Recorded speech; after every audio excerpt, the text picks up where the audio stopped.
Hey everyone, how's it going? It's Adrian here. I'm going live for the first time in a while, but I had some exciting things to share today with you. So I got a new mic.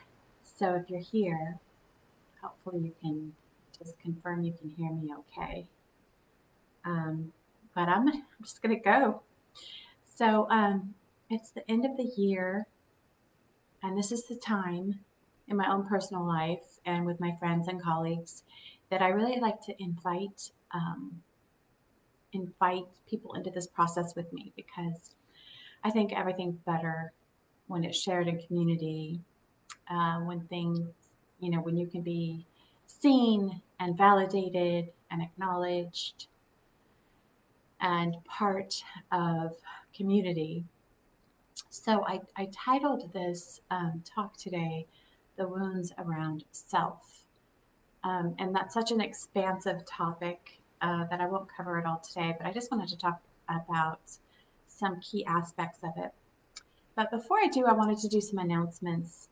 At this end of the year, as I mentioned, I like to do this process of reflection where I take time to reflect on all my accomplishments, everything I completed, all my lessons, all my challenges, and then take some time just to celebrate, all the joy and sometimes, challenges that don't seem joyful, but are also adding to um, this thing, this entity called the self, the way that consciousness gets to know itself. And then through this process, start like really clearing the land, so to speak, and preparing for the new harvest. After this incredible year that a lot of people saw coming, but we could have never known exactly how it would manifest, right? And so after this year of um, what has evolved and grown and what we've experienced, what do we want to create in this new year? Like many people can't be done with this year fast enough. But it's had a lot of blessings, in many ways, um, outside of, the calamity that many people have faced, their physical health as well as economic and political climate that we've been experiencing. So I'm going to be posting more about that. That's going to be happening in my Abundance Place-Based group. So if you haven't joined that group and you want to participate in this end of the year mastermind, I haven't quite given it an official name, but I will. Right now, I'm just calling it the end of the year mastermind with those two purposes to reflect and celebrate, and then also create. So that's the first announcement. The second announcement I have is that I want to begin a New Year Abundance Challenge, which will also be taking place in my Quantum Abundance Place Based group. So if you haven't joined and you want to participate, please do. It is based on a program that my good friend Aluna Faith, excuse me, shared with me earlier in this year, and it was created by John Randolph Price. And some of you that name might be familiar to you. He was a figure in the New Thought movement, which was related to a form of Christian mysticism. And so, as far as my background goes, I was involved in New Thought in the Science of Mind practitioner training program for many years. And it was based on Ernest Holmes, who wrote several books on the science of mind. And it was right around like the early 1900s where science and spirituality were trying to make peace with each other. Anyhow, Ernest Holmes had traveled and studied all the world and religions, and he broke down the basic principles behind all world religions is that there's only one. And through that, he came up with a technique called scientific uh, mind treatment. And so it was just his way of um, like reprogramming the unconscious mind through word, because words have energy and thought has energy. And so the idea was going in and reprogramming our unconscious belief systems, which is really helpful. Um, but I mean, I really benefited from that work. But I also wanted to expand that work because I think part of it is um, very mental, which is very masculine, a very masculine approach. And nothing's the matter with that, but there is like a level of love or compassion, self compassion, that I like to layer in so it balances out the intellect and the heart. And that's where I get the name of my page, Mind Heart Space. So I'm going to be starting that at the beginning of January. So if you're interested in finding out more about that, I will continue to post information here and then also on my private group, as I said, the Quantum Abundant Play Space. So you can join to find out more about that. Also, I wanted to let you know about some New Year specials that I'm going to be offering clients, those people that might be interested in working with me and for the new year, starting off this year. And so I'm offering a 3-month mentorship at 25% off of my regular rate. So that's just giving yourself an extended amount of time to really support yourself and delve in with the facilitator to look at all the aspects of your awareness and your consciousness in a neutral way to stimulate growth and expansion, perhaps in ways that you've been longing for but haven't quite been able to access. And I'm also offering 30% off on my one-on-one sessions for the new year. So if you're interested, you can go to my website, www.mindheart-space.com, and there's a little Calendly link on the home page. You can click on that and you can schedule a 15-minute free consultation with me, and you can find out more about what my coaching offers and what you might hope to accomplish for the new year. So I just wanted to let you know about that before I delve into today's topic, which is really related to my podcast I just published. It's a different aspect of it. And it's about the silence. My podcast was entitled Silent Night, which was, of course, named after the well known Christmas classic, Silent Night. What does that mean? At this time of year, we have been, had certain traditions of, based around consumerism, of purchasing gifts, um, and that's all fun and joyful. And but this year is just a little different, because people won't necessarily be joining in the regular Christmas festivities and seeing their families the way that they may have in the past. So I know for myself, I'm approaching everything this year differently, just because in a way we've all been forced to by outer circumstances. But I'm a firm believer that outer circumstances are a reflection of our own inner growth and what we need in order to continue to evolve into the highest truth and potential of who we are. And so this year, as I mentioned, I want to invite you to take this time because we have it. Many of us do have this time to go within and really reflect on what this year meant for you, what you learned, how you grew, what you accomplished, what kind of things do you have to celebrate for yourself. And so I start doing that in December.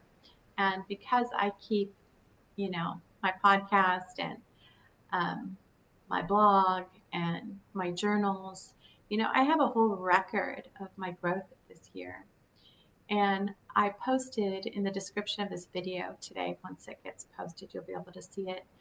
a blessing that I had written for myself at the beginning of this year, the beginning of 2020, when I was just right December the 27th. I was on a plane on my way to India, and I arrived on New Year's Eve, um, and so the 1st of January. And I had written this blessing for myself, and um, I was on a journey. I had set myself out on a vision quest, looking for my heart's happiness. Like, what really is going to fulfill me? What am I really longing for? And not all the things that people around me told me that I needed or that I should want. It was like, what does my heart want? What is my heart longing for?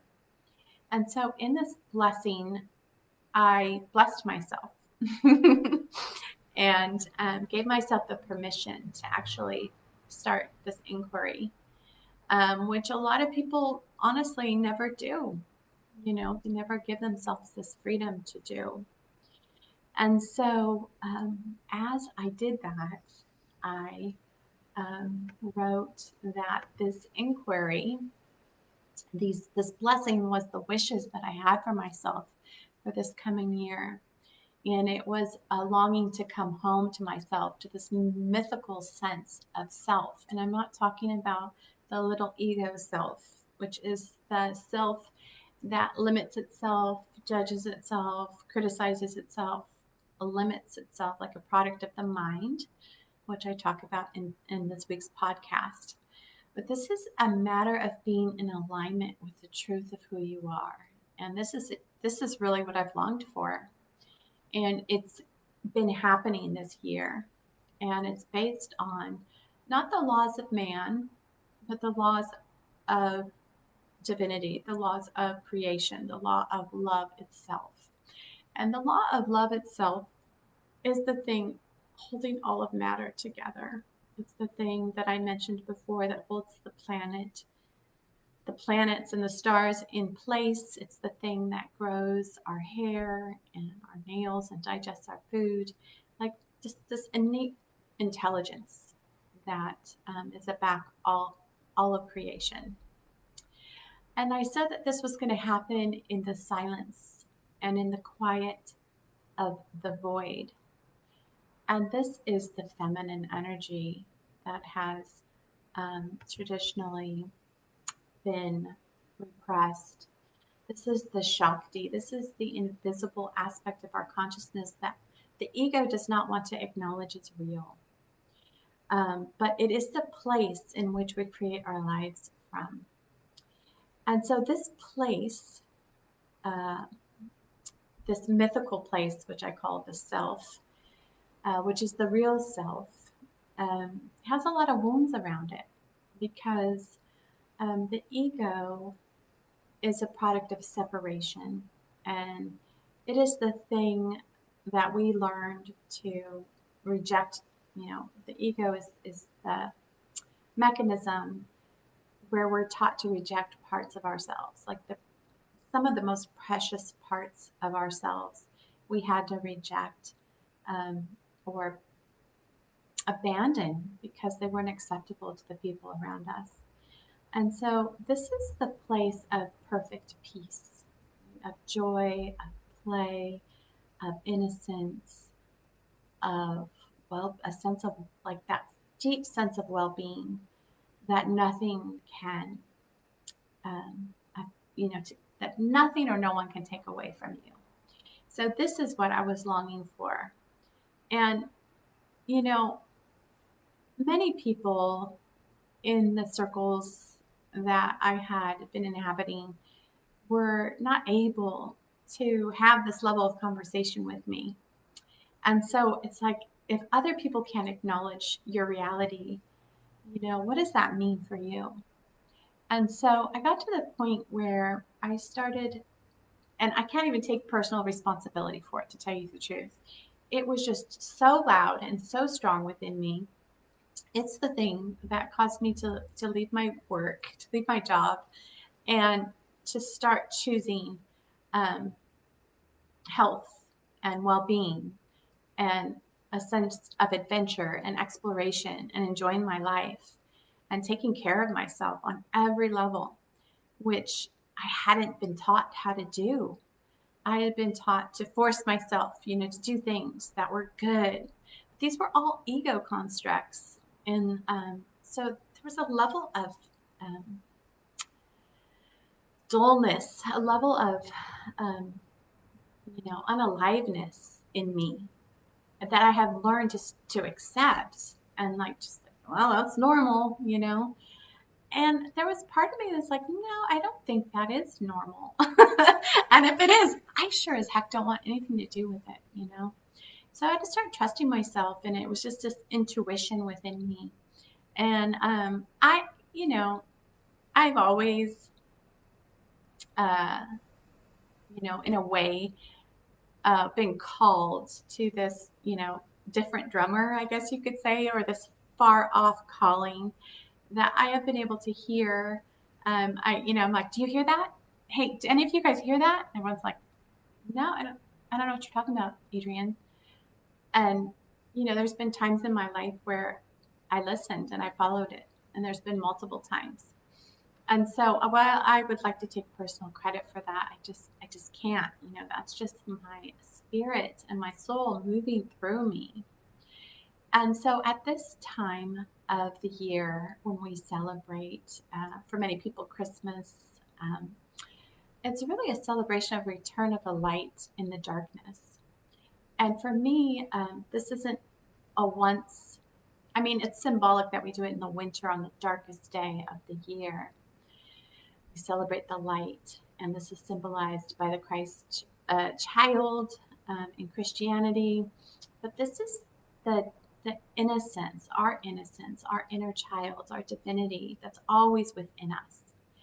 Um, but we've had to sadly betray and abandon this aspect of ourselves in order to fit in order to live in a society that is based on the ego or the mind, which is living through a filter of analysis and categorizing, and and all of this part of our mind, our ego, serves a purpose, which is to survive in the material world, which is, of course, a necessity. So I'm not belittling it, I'm not dismissing it, I'm not saying that it doesn't serve a very important aspect of our consciousness.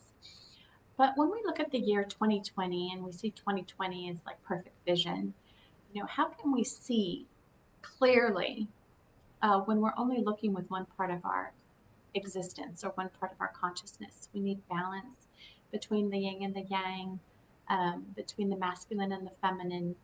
And so this is a rebalancing, a reorientation that's taking place with our inner vision, and then of course it materializes out into the world. So I wanted to share this with you because when we look at this, we start looking at what this means, it automatically brings in the topic of the self, because that's all there is. I only know my experience. I only know other people's experience through my own experience. And so, what stops me from living my life? What stops in all aspects? What stops me from connecting with people to the depth and level that I would really like to? And these are all the wounds around the self. And this manifests as the wounds around power and the abuse of power. Um, and so all of these aspects have been coming up this year, and I'm sure will continue to evolve and grow into this next year, 2020, because we're being asked, I feel personally, and because I know everything that I go through, everyone else is going through on some level, you know.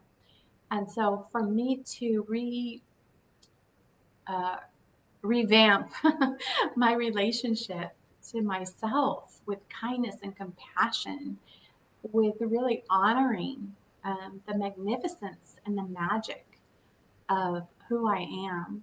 And when I say this, I'm not being, I don't mean to be self important or braggadocious.